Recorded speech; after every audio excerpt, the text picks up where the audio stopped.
L'empire de l'univers appartient désormais à notre Dieu et à son Christ, et il régnera au siècle des siècles. Venez donc, bien-aimés dans la foi, adorons celui qui est vivant au siècle des siècles.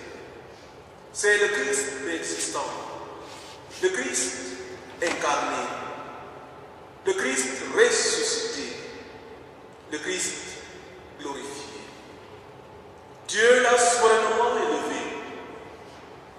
Il lui a donné le nom qui est au-dessus de tout nom, afin qu'au nom de Jésus, tout genou fléchisse dans les cieux, sur la terre, sous la terre, et que toute langue proclame que Jésus-Christ est Seigneur, à la gloire de Dieu le Père. Et c'est lui qui nous dit ici et maintenant, je suis avec vous tous les jours, jusqu'à la fin du monde.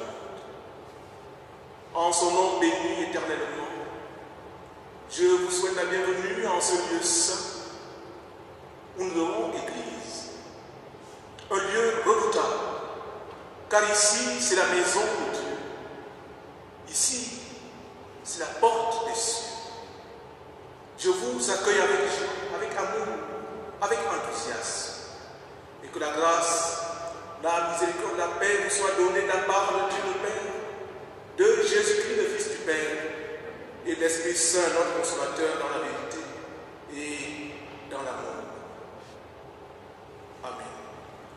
Bien-aimés, veuillez vous lever, glorifier avec moi le Seigneur. Puis je vis le ciel ouvert, et voici parut un cheval blanc. Celui qui le montait s'appelle Fidèle et Véritable. Il juge et combat avec justice. Ses yeux étaient comme une flamme de feu. Sur sa tête étaient plusieurs diadèmes. Il avait un nom écrit que personne ne connaît, si ce n'est lui-même. Et il était revêtu d'un manteau teint de sang. Son nom est la parole de Dieu. Les armées qui sont dans le ciel le suivaient sur des chevaux blancs, revêtus d'un fin lin blanc pur.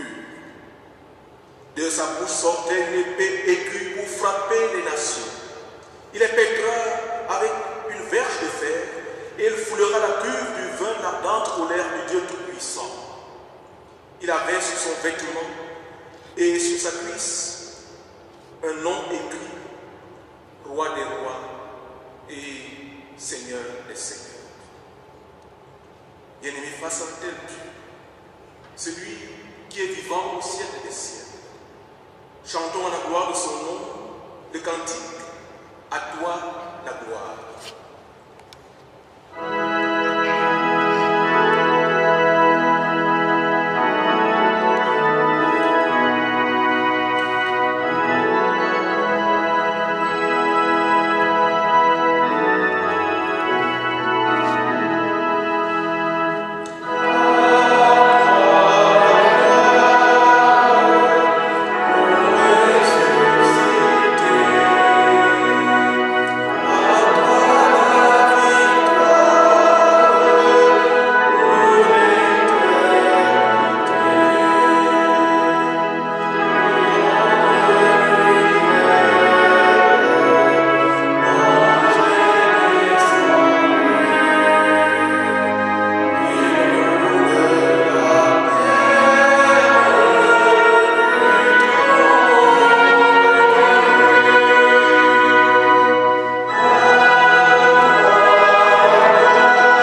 Tu t'es révélé à nous comme le Dieu miséricordieux et compatissant, lent à la colère et riche en bonté.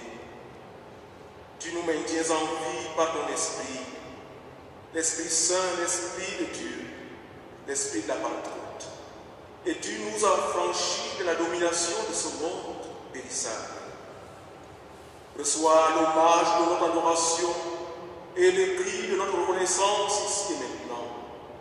Accorde-nous de contempler celui que tu as envoyé au milieu de nous, afin que par sa parole, il nous révèle ta grâce et ton amour, ainsi que les mystères du royaume qui vient. Conduis-nous à sa rencontre et fais-nous place toujours avec lui auprès de toi. Assiste-nous ici et maintenant et vivifie-nous par la vertu de ton Esprit Saint, afin que chacun de nous soit touché par la grâce et te rende un culte qui te soit agréable et qui monte vers toi comme un parfum de bonne odeur. C'est notre prière au nom de Jésus-Christ, lui qui vit et règne avec toi le Père, dans l'unité du même Esprit Saint, un seul Dieu, pour les siècles des siècles. Amen. Je vous prie de reprendre place. Et dans le recueillement bien-aimé, écoutons la prophétie accusatrice qui nous condamne si du moins nous ne nous repentons pas. Nous l'avons dédaigné. Nous n'avons fait aucun cas de lui. Cependant, ce sont nos souffrances qu'il a portées, c'est nos douleurs qu'il s'est chargé. Et nous l'avons considéré comme puni, frappé par Dieu et humilié. Mais il était blessé pour nos péchés, brisé pour nos iniquités. Le châtiment qui nous donne la paix est tombé sur lui. Et c'est par ses meurtrissures que nous sommes guéris. Bien-aimés, en écoutant cette prophétie, nous sommes tristes, nous sommes contents. Car nous aussi, nous avions ignoré le Seigneur de plusieurs manières. Et nous aussi, nous continuons à le crucifier encore lorsque nous nous entêtons dans le mal et dans l'injustice. Voilà pourquoi, bien-aimés, je vous invite à vous humilier avec moi devant la présence de Dieu et à implorer sa miséricorde, son pardon. Prions le Seigneur. Seigneur Saint, Dieu saint et tout-puissant, Dieu saint et immortel, tout comme le peuple mis à part, Israël, nous aussi, nous n'avions pas su faire écho à l'amour de Dieu. Nous confessons devant toi que nous aussi, nous t'avons rejeté et renié de diverses manières, en sorte que tu seras juste dans ta semblance et sans reproche dans ton jugement. Et le coq chante, le matin se lève sur nos vies trop médiocres, et nous pleurons des larmes amères. Nous n'avons que ces larmes à t'offrir, Seigneur, pour l'amour du ressuscité du dimanche matin. Aie pitié de nous et pardonne. Amen. Je vous prie de vous lever pour chanter avec moi le cantique dans ma misère et mon péché.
cœur a été touché et que tu t'es humilié devant moi, dit l'Éternel, puisque tu as pleuré en ma présence, moi aussi j'ai entendu.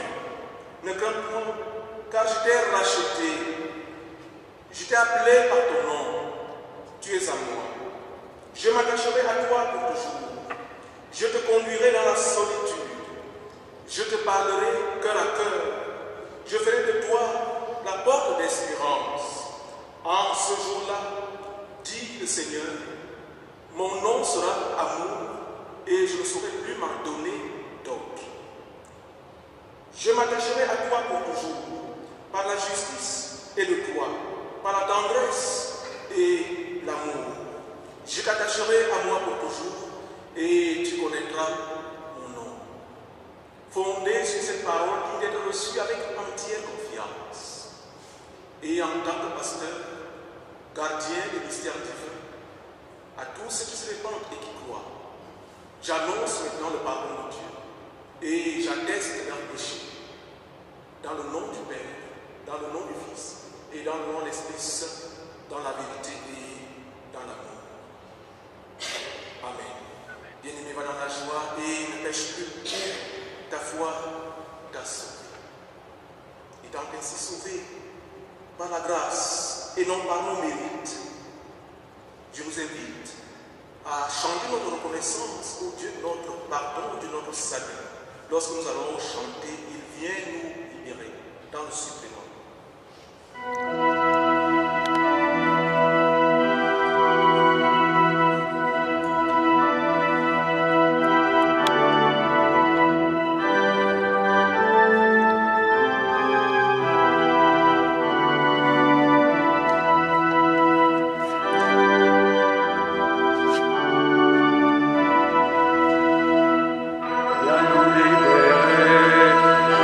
Jésus-Christ, qui vient pour nous sauver.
crois en Dieu, le Père Tout-Puissant, Créateur du ciel et de la terre. Je crois en Jésus-Christ, le Fils de Dieu. Il est venu vivre parmi nous. Il est mort sur la croix. Il est ressuscité. Aujourd'hui et pour toujours. Il est avec nous. Je crois en l'Esprit Saint, qui nous rassemble dans l'Église et qui nous fait vivre. Amen. Dans la communion, les cœurs chantons encore le cantique. Béni soit le lien.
Avant d'ouvrir les Écritures, demandons au Seigneur de nous éclairer par son Esprit. Éternel Dieu, Père Tout-Puissant, tu es essentiellement lumière et aucune créature, ni dans le ciel, ni sur la terre, ne peut voir cette lumière en face. Voilà pourquoi les séraphins eux-mêmes qui, pourtant, se tiennent au-dessus de ton trône, sont revêtus chacun de 6 ailes. 2 dont ils se couvrent la face, sinon ils seraient éblouis et incapables de voir. 2 dont ils se couvrent les pieds pour ne pas calciner les pieds, et 2 dont ils se servent pour voler. Ô Dieu, au moment où tu vas nous parler, nous éprouvons un sentiment de petitesse infinie et avons un saint tremblement, car toi seul es Dieu, toi seul es Seigneur, toi seul es tout-puissant. Aucun autre Dieu n'est comme toi, ni dans le ciel, ni sur la terre. Père tout-puissant, nous te prions pour que ta sainte lumière dissipe en nous et autour de nous les ténèbres du péché, afin que ta parole, qui bientôt sera lue et bientôt déclamée, nous sanctifie et nous consacre tout à toi. Éclaire nos yeux d'une véritable lumière, afin qu'ils ne soient pas fermés d'un sommeil éternel. Bénis ce moment unique pendant lequel tu vas t'adresser à nous. Fais taire en nous toute autre voix que la tienne. Dispose-nous à t'écouter et à nous laisser gouverner par ta parole, celle qui ne passe pas, mais qui demeure pour l'éternité. C'est notre prière au nom de Jésus-Christ, la parole incarnée est maintenant glorifiée. Amen.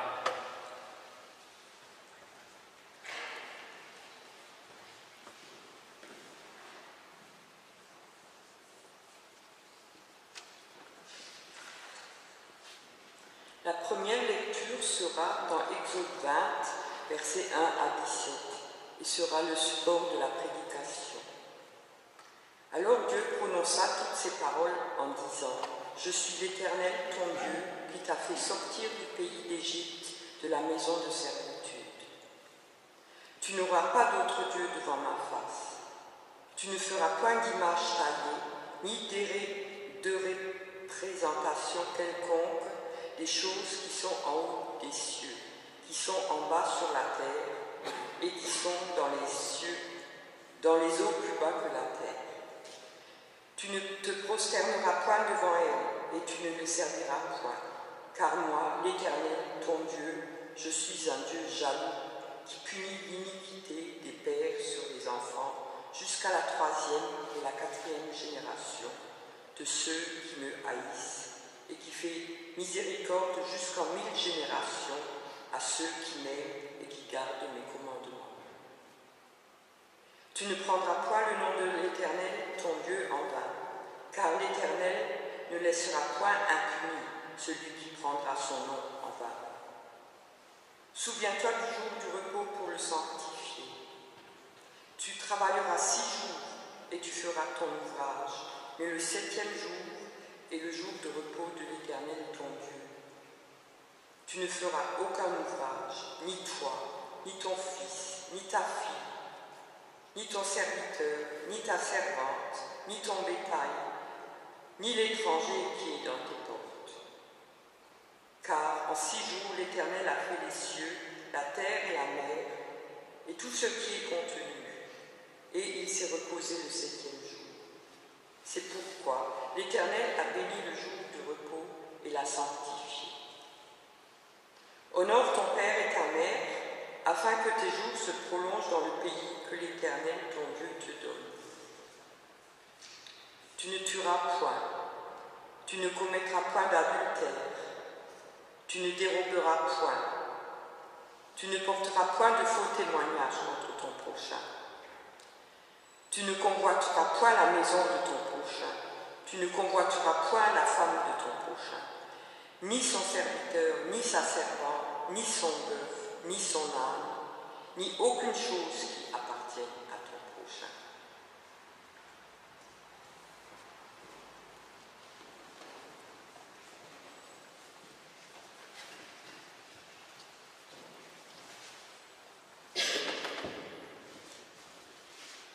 La deuxième lecture se trouve dans Éphésiens chapitre 5, versets 15 à 21.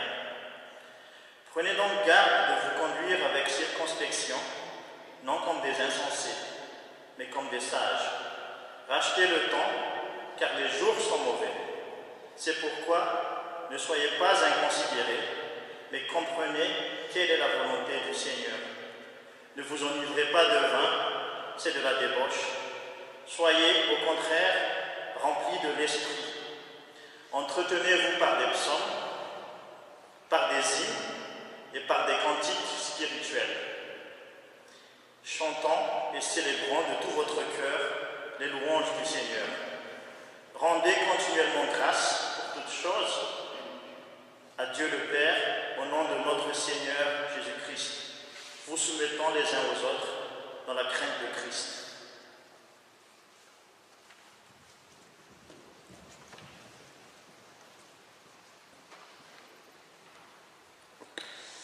Nous lirons maintenant dans l'évangile de Marc, chapitre 10, versets 17 à 27. Comme Jésus se mettait en chemin, un homme accourut et se jetant à genoux devant lui. « Bon maître, lui demanda-t-il, que dois-je faire pour hériter la vie éternelle ?» Jésus lui dit : « Pourquoi m'appelles-tu bon ? Il n'y a de bon que Dieu seul. Tu connais les commandements.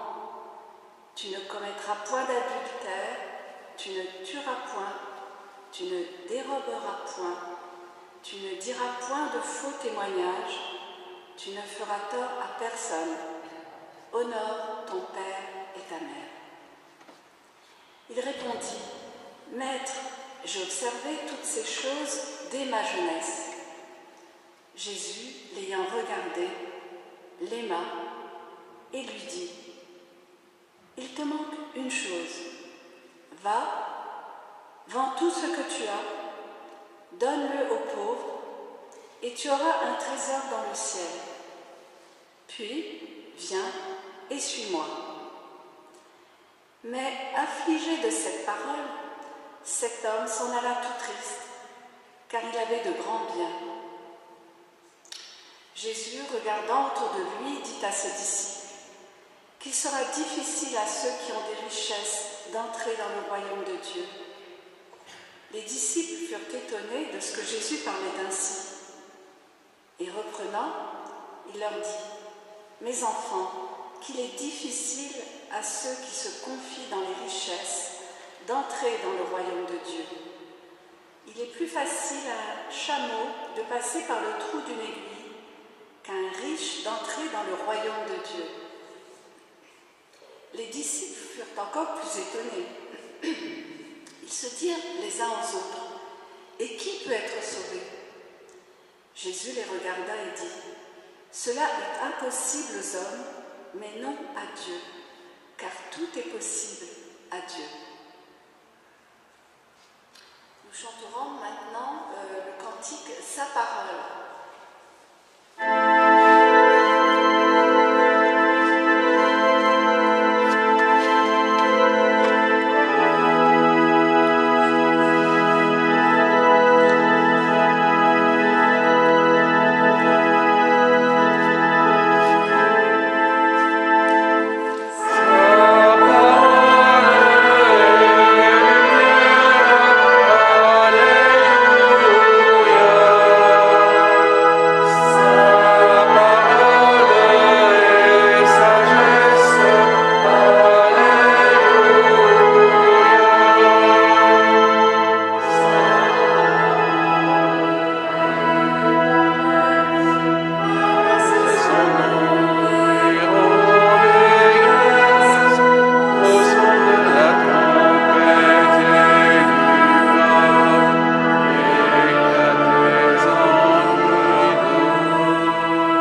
le nom du Seigneur.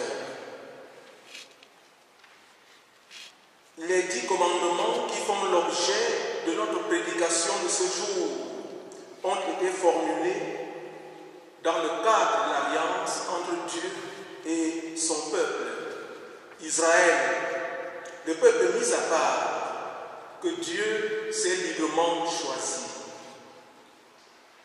C'est un ensemble de lois d'application des exigences de Dieu. Nous n'allons pas, bien aimés, en faire une lecture loi par loi de ces 2 tables de loi. Non. Car chaque commandement, voyez-vous, peut faire l'objet d'une prédication à part entière.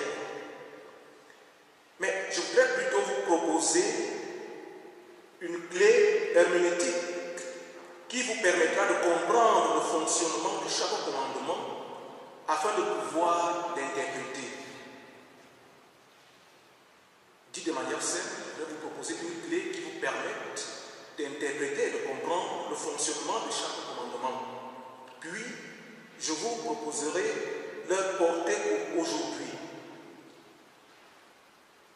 Oui, je voudrais vous proposer la clé pour interpréter par vous-même et comprendre la portée et l'importance des 10 commandements pour aujourd'hui.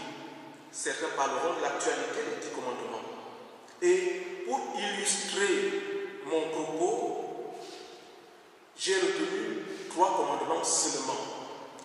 Le commandement qui porte sur l'interdit du meurtre, le commandement qui porte sur l'adultère et le commandement qui porte sur la convoitise.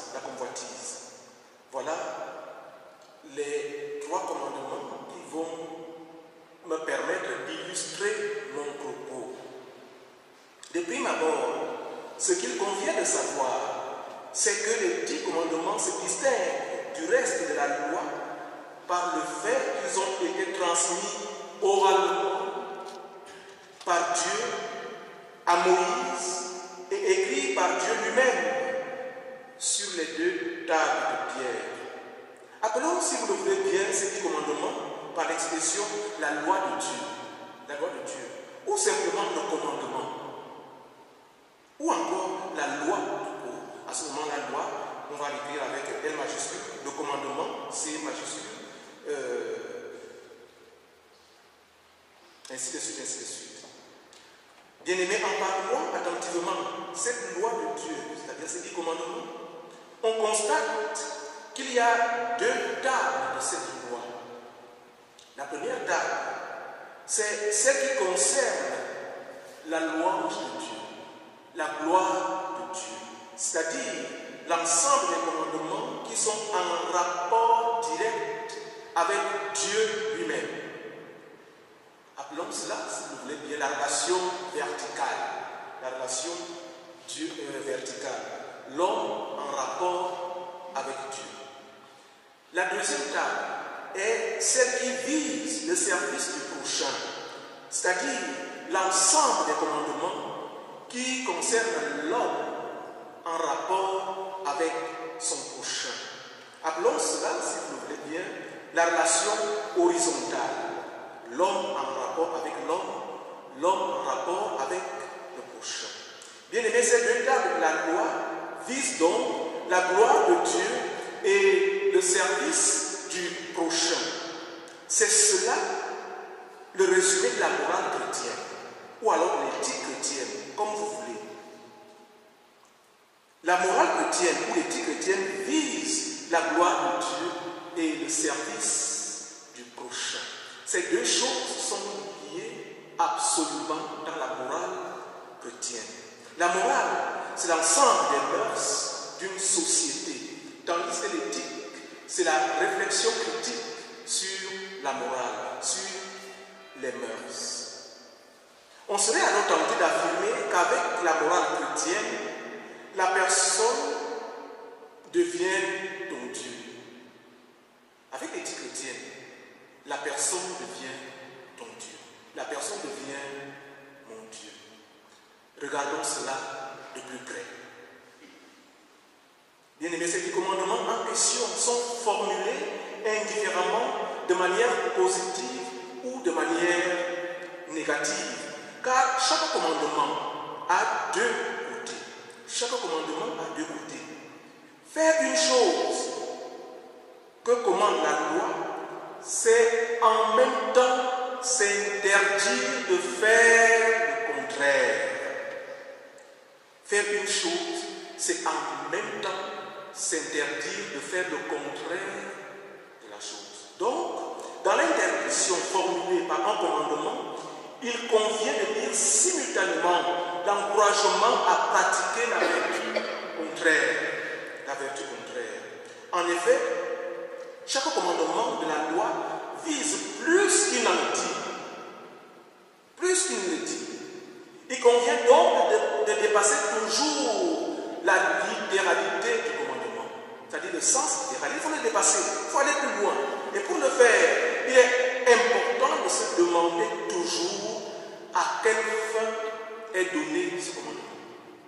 À quelle fin est donné ce commandement? Il faut toujours se poser cette question importante. Autre question importante. Quelle en est la visée? Quelle en est la visée?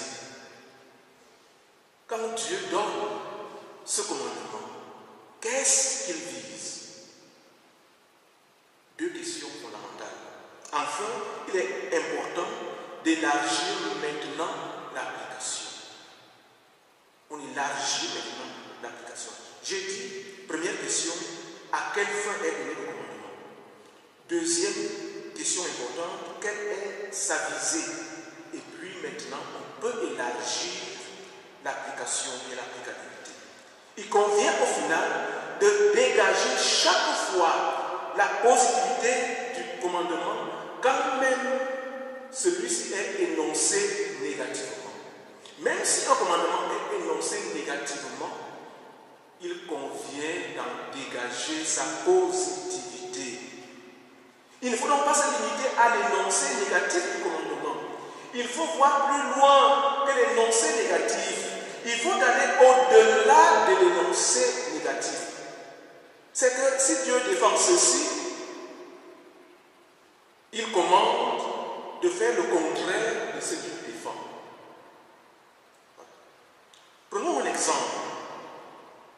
Quand Dieu dit « Tu ne tueras point », verset 13, c'est que le contraire de tuer lui plaît. Dieu dit « Tu ne tueras point ». Cela implique que le contraire de tuer plaît à Dieu. Et le contraire de tuer, c'est entretenir la vie, c'est conserver la vie, c'est protéger la vie. Ainsi donc, quand le Seigneur nous défend de tuer, de porter atteinte à la vie du prochain, il veut que nous la protégions. Il veut que nous la conservions. Et pour élargir l'application, comme je l'ai suggéré, cela veut dire que nous devons nous interdire d'ôter la vie du prochain, mais aussi d'outrager le prochain, de diffamer le prochain, de nuire le prochain. Nous sommes donc appelés à protéger la vie du prochain en faisant usage de tous les moyens disponibles à notre portée. Voilà ce que veut dire finalement le commandement « Tu ne tueras point ». Bien-aimé, toi qui aimes le Seigneur de l'amour inaltérable, garde-toi de porter atteinte à la vie de ton prochain, à l'honneur de ton prochain, à l'intégrité de ton prochain. La vie du prochain doit donc être chère et précieuse pour nous. Le Seigneur attend de nous que nous soyons charitables envers le prochain, pour l'aider à vivre dans la dignité et dans l'honneur. Pour l'aider à vivre dans la dignité et dans l'honneur. À ce moment, nous devenons participants de la conservation de la vie du prochain. À travers un seul commandement, tu ne tueras point. Le Seigneur nous met à l'œuvre. Le Seigneur nous met au travail. Le travail de la conservation de la vie du prochain. Le travail de la charité. Et la charité, c'est l'amour. La charité, c'est l'amour. Bien-aimé, toi qui aimes le Seigneur d'un amour inaltérable, agis donc, travaille donc pour que là où tu es, là soit le lieu de l'amour. Agis pour que là où tu es, là soit le lieu de la charité. Travaille, bien-aimé, pour que là où tu es, là soit un espace ouvert à la charité. Je vous donne un commandement nouveau, dit le Seigneur. Aimez-vous les uns les autres, comme je vous ai aimé. Vous aussi, aimez-vous les uns les autres. À ceci, tous connaîtront que vous êtes mes disciples, si vous aviez de l'amour les uns pour les autres. Jean chapitre 13, versets 34 à 35. Bien-aimés, voyez jusqu'où le commandement « Tu ne tueras point » nous a conduit. Parce qu'on s'est posé la question de la finalité et celle de la visée de ce commandement-là. Ensuite, on a élargi l'application. Prenons un autre exemple. L'interdit concernant l'adultère. Le verset 14 de notre texte dit « Tu ne commettras point d'adultère ». Voilà un commandement formulé de manière négative. Tu ne commettras point d'adultère. Disons maintenant la chose positivement. Puisqu'on a dit qu'il faut toujours formuler la positivité du commandement, quand même celui-ci est formulé négativement. Et dans cette perspective, la perspective de la formulation de la positivité du commandement, dans cette perspective, ne pas commettre l'adultère signifie respecter la femme du prochain. Respecter la femme du prochain. Cela signifie respecter la distance qu'il y a entre moi et la femme du prochain. La femme du prochain est donc vouée à l'interdit. La femme du prochain est vouée à l'interdit. Mais en même temps, j'ai l'obligation religieuse de la respecter et d'observer cette distance entre elle et moi. Bien-aimé, toi qui aimes le Seigneur d'un amour inaltérable, travaille en vue de la dignité et l'honneur de la femme du prochain. Le serviteur du prochain, sa servante, son bœuf, son âme, ni aucune chose qui appartienne au prochain. C'est en même temps veiller sur toutes ses pensées. Et là, nous sommes sur l'interdit de la convoitise. La troisième illustration de mon propos de ce matin. Je dis, ne pas convoiter la maison du prochain, la femme du prochain, le serviteur du prochain, sa servante, son bœuf, son âme, ni aucune chose qui appartient au prochain. C'est en même temps veiller sur toutes ses pensées. C'est en même temps veiller sur toutes ses pensées, afin qu'elle ne s'égare pas sur des domaines interdits. C'est purifier, sanctifier ses pensées, afin qu'elle ne dérape pas. Il convient donc de rester connecté à la lumière venue dans ce monde, en la personne du Fils de Dieu, la lumière sans crépuscule. Bien-aimé, il est donc important de comprendre que si ceci déplaît à Dieu, le contraire lui plaît. Si ceci plaît à Dieu, le contraire lui déplaît. Si Dieu commande ceci, c'est qu'il interdit son contraire. À l'occasion de la querelle autour du sabbat, les disciples de Jésus sont accusés par les pharisiens de récolter les épis pendant le jour du sabbat. Jésus également est accusé par les mêmes pharisiens de guérir l'homme à la main sèche pendant le sabbat. Dès lors, Jésus s'en prend aux pharisiens qui s'en tiennent strictement aux interdictions relatives au sabbat. Il leur explique que la loi de Dieu implique aussi de faire le bien le jour du sabbat. Luc chapitre 6, verset 1 et suivant. Bien aimé, cela est motivé par l'amour. Faire le bien le jour du sabbat. En ce sens, Jésus enseignera que l'amour est le plus grand commandement. À la question de savoir quel est le plus grand commandement, Jésus répond, tu aimeras le Seigneur ton Dieu de tout ton cœur, de toute ton âme et de toute ta pensée. C'est le premier et le plus grand commandement. Et voici le second qui lui est semblable. Tu aimeras ton prochain comme toi-même. Matthieu chapitre 22, versets 37 à 39. Grand, parce que ce commandement englobe les autres. Celui qui aime suprêmement Dieu ne peut pas vivre en lui désobéissance. Ce n'est pas possible. Quand on aime suprêmement Dieu, alors on se conforme à sa volonté. Le premier commandement demande l'amour suprême de Dieu. Et le second commandement demande d'aimer son prochain comme soi-même. Celui qui aime suprêmement Dieu ne vivra pas dans la désobéissance de Dieu, mais il vivra dans l'obéissance de Dieu. Quand même cela est contraire à notre volonté. Celui qui aime le Seigneur de l'amour inaltérable travaille de manière à ce que la volonté de Dieu coïncide avec sa volonté à lui. Voilà l'amour de Dieu. Oui. Et maintenant, celui qui aime son prochain comme lui-même cherchera le bien-être de ceux qui sont autour de lui et ailleurs. Il cherche le bien de ceux qui sont autour de lui et en même temps ceux qui sont ailleurs. L'apôtre Paul reprendra à son compte cet enseignement pour montrer que celui qui aime les autres a accompli la loi. En aimant l'autre, on a accompli la loi. Romains chapitre 13, verset 8. Car celui qui aime son prochain ne lui fera pas ce qui est interdit par la loi, c'est-à-dire tuer, dérober, porter un faux témoignage contre lui, commettre l'adultère. Au final, il accomplit ainsi la loi de Moïse et donc la loi de Dieu.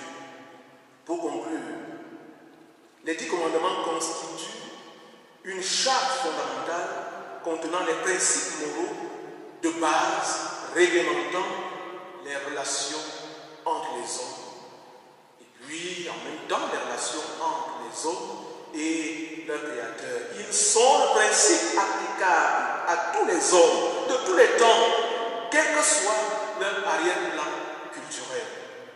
Ces principes sont universels. Ils régulent toute société et à ce titre, ils sont toujours actuels. Et le fait d'être sous la grâce ne dispense pas de l'obéissance à Dieu. Non. Au contraire, la grâce provoque la mise en pratique des saints commandements de Dieu. Bien-aimés, les 10 commandements sont en même temps le signe de l'amour de Dieu pour nous. Et pour cause, personne n'aimerait qu'on porte atteinte à sa vie. En tout cas, moi, je n'aimerais pas qu'on porte atteinte à ma vie. Je pense qu'il en va de même de toi. Personne n'aimerait pas qu'on porte atteinte à son honneur, ni à son intégrité. Personne n'aimerait qu'on commette adultère avec son mari ou avec sa femme. Personne. Et moi le premier, avec les 10 commandements, Dieu discipline le cœur de l'homme. Il régule nos mœurs, nos rapports, car il veut notre paix. Il veut notre paix. Les 10 commandements sont alors le signe de la paix que Dieu nous propose. Il veut que l'amour règne parmi nous. Il a le souci de notre dignité et de notre bonheur. Sinon, ce serait le désordre, ce serait la jungle, ce serait le chaos. À ce titre, ils sont à la portée de tous, les 10 commandements. Voilà pourquoi Dieu peut dire à travers Moïse, son serviteur, ce commandement que je te prescris aujourd'hui n'est certainement point au-dessus de tes forces et hors de ta portée. Non. C'est une chose, au contraire, qui est tout près de toi, dans ta bouche et dans ton cœur, afin que tu la mettes en pratique, dit le Seigneur. Deutéronome chapitre 30, versets 11 et 14. Amen.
D'abord, merci à l'organiste et aux trompettistes qui, par leur musique, ont relevé ce service. À ceux qui ont lu la parole de Dieu, merci à Denis pour la projection des cantiques et des différents textes. Et puis merci à notre pasteur qui, dans son message ce matin, nous a montré comment, en face d'un texte, prendre le recul nécessaire pour mieux le comprendre et mieux l'analyser. Si quelque chose plaît à Dieu, c'est que son contraire lui déplaît. Voilà. Je voudrais rapidement vous parler du fil rouge de cette semaine. Il s'agit d'un fil rouge qui nous vient directement du Haut-Karabakh. Vous avez certainement entendu dans les médias cette reprise des combats qui fait rage entre l'Arménie et l'Azerbaïdjan. Ce conflit qui est monté d'un cran a des conséquences très importantes sur les chrétiens d'Arménie et d'Azerbaïdjan, et ces derniers nous demandent notre soutien dans la prière. Alors ils ne parlent pas la même langue, ils sont d'un côté arménien, ils sont de l'autre côté azerbaïdjanais, mais ils ont la même foi, et ils font partie de la même famille chrétienne. Ils sont pris en étau dans un conflit historique qui oppose leurs deux pays pour le contrôle du territoire du Haut-Karabakh. Et ils nous demandent, à nous, leurs frères et sœurs, de prier pour eux et pour la paix. Les souffrances sont palpables des deux côtés, et sous les masques coulent les larmes.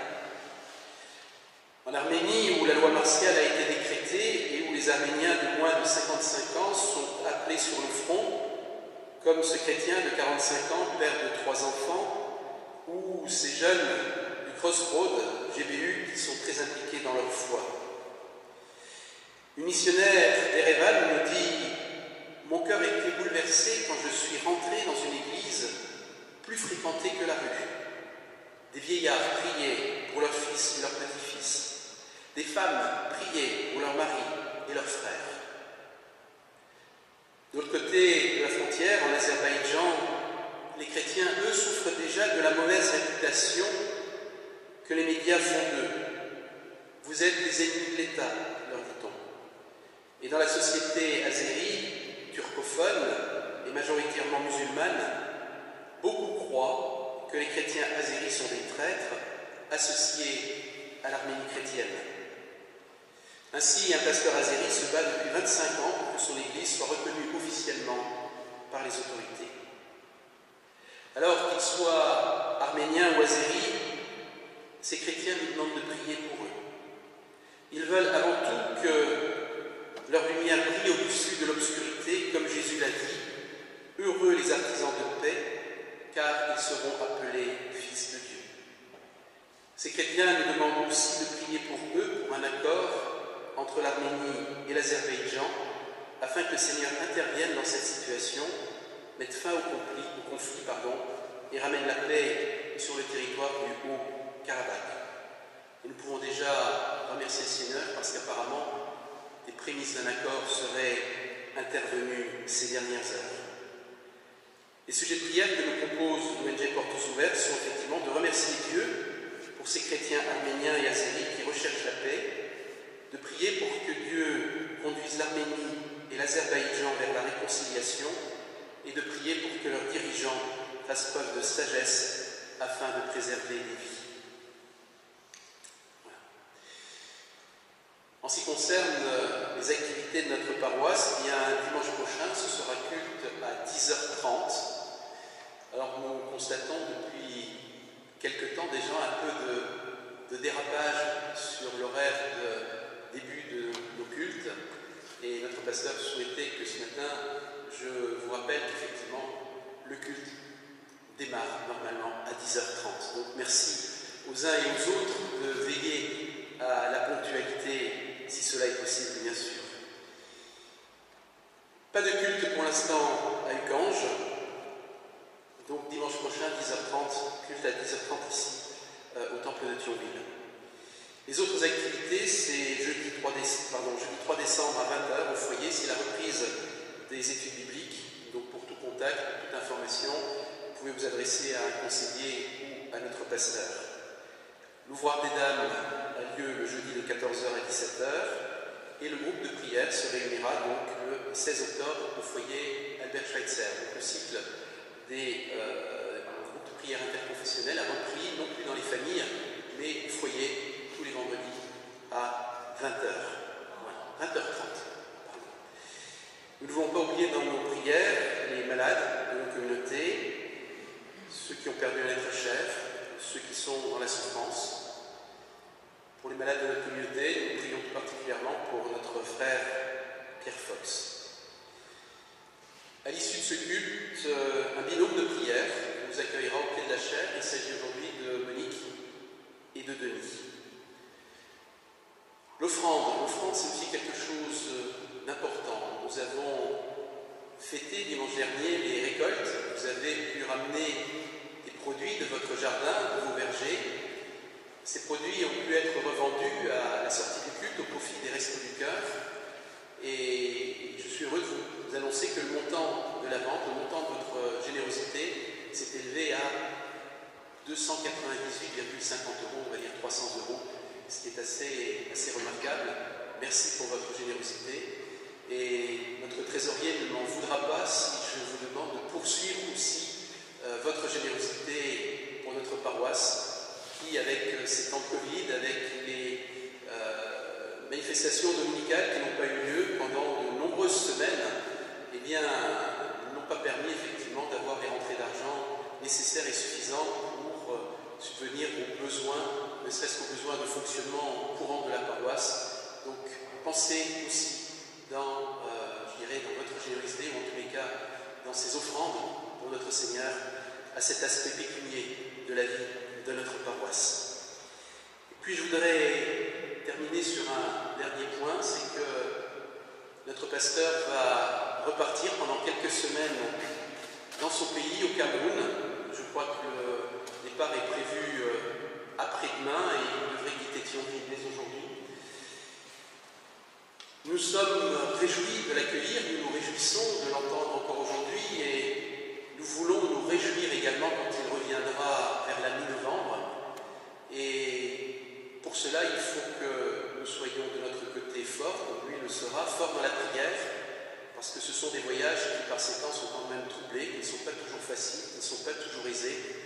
Donc je voudrais ici, en votre nom à tous, lui souhaiter d'abord un très bon vol, un très bon retour auprès de sa famille, auprès de ses amis, auprès de son église d'origine, et puis qu'il puisse se ressourcer, qu'il puisse aussi, voir disparaître les différents maux, les douleurs physiques qu'il a pu avoir ces dernières semaines chez nous, que ce soit au niveau de la nuque, au niveau de l'épaule, et puis surtout lui souhaiter aussi de la joie et de la paix lorsqu'il quittera le Cameroun pour venir nous retrouver à nouveau au mois de novembre, parce que je pense que les uns et les autres, nous aurons les bras ouverts pour l'accueillir. Voilà, en tous les cas, merci pour ces quelques semaines que tu as déjà passées parmi nous, et sois béni durant ton voyage, sois béni auprès des tiens, et reviens-nous riche de ces bénédictions pour continuer à nous enseigner comme tu l'as fait ce matin. C'était vraiment assez exceptionnel et vraiment nourrissant pour notre âme. Voilà. Est-ce que j'ai oublié quelque chose? Je recède la parole bien volontiers.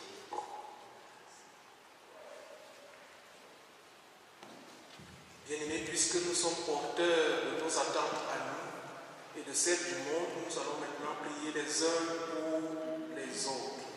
La prière d'intercession. Prions le Seigneur. Seigneur notre Dieu, dans ta miséricorde, tu manifestes la puissance de ta grâce. Apprends-nous à placer notre confiance en toi, afin que nous soyons miséricordieux et qu'ainsi nous ayons part à la joie de ton royaume.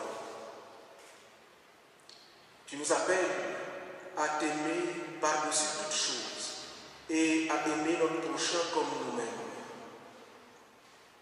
Que ta sainte parole nous guide chaque jour et nous aide à accomplir ce que tu nous demandes. Nous te prions pour ceux et celles qui ont faim. Fais-nous découvrir la joie du partage. Nous te prions pour les immigrés et les exilés. Prépare-nous à les accueillir avec toutes leurs différences. Nous te prions pour les solitaires. Conduis-nous sur le chemin de leur solitude et leur souffrance. Nous te prions pour les méprisés et les détenus. Rappelle-nous qu'ils ont droit au respect. Nous te prions pour tous les malades, et en particulier ceux de notre paroisse, tant ceux qui se reconnaissent comme tels que ceux qui s'ignorent. Sois dans ta miséricorde leur guérison, la guérison du corps, de l'âme et de l'esprit. Inspire-nous l'offrande d'une présence agissante auprès d'eux. Nous te prions pour celles et ceux qui exercent l'autorité dans le monde. Donne-leur la sagesse de Dieu dans la gouvernance des affaires des nations et du monde. Donne à chacun de nous d'assumer ses responsabilités. Nous te prions pour tous les peuples qui sont en guerre, et notamment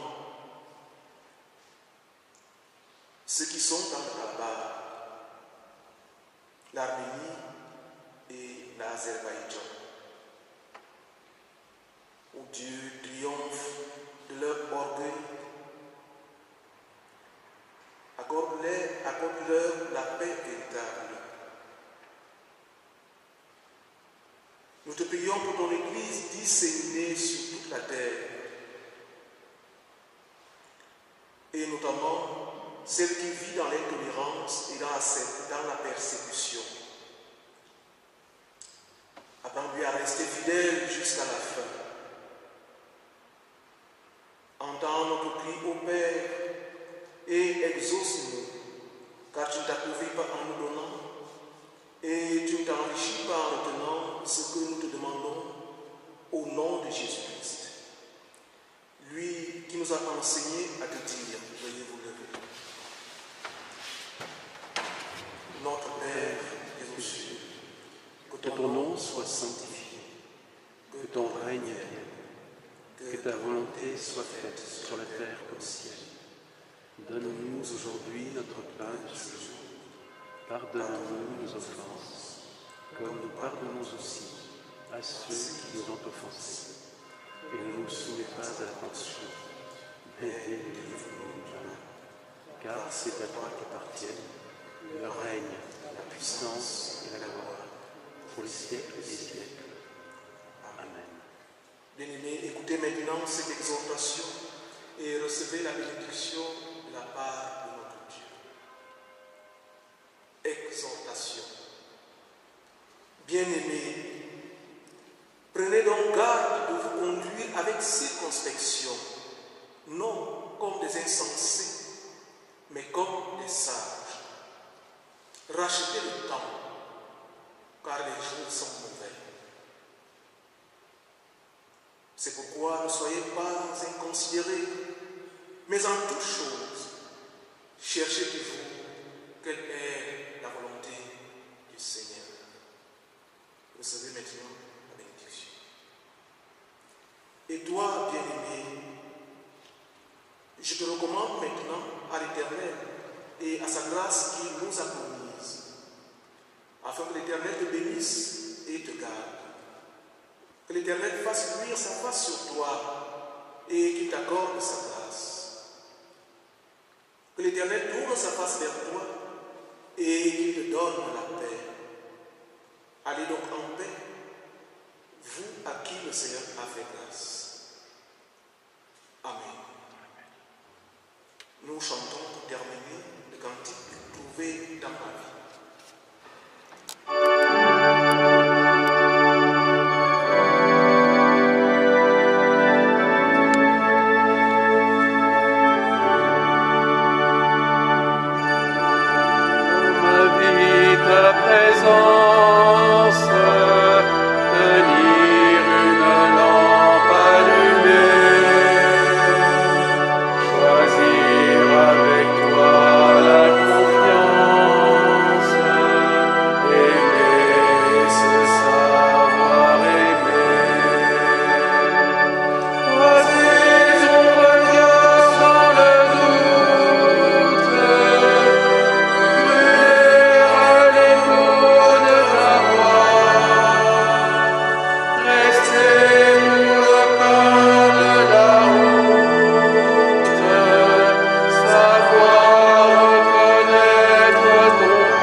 au Seigneur pour qu'on se retrouve en fin novembre dans sa paix.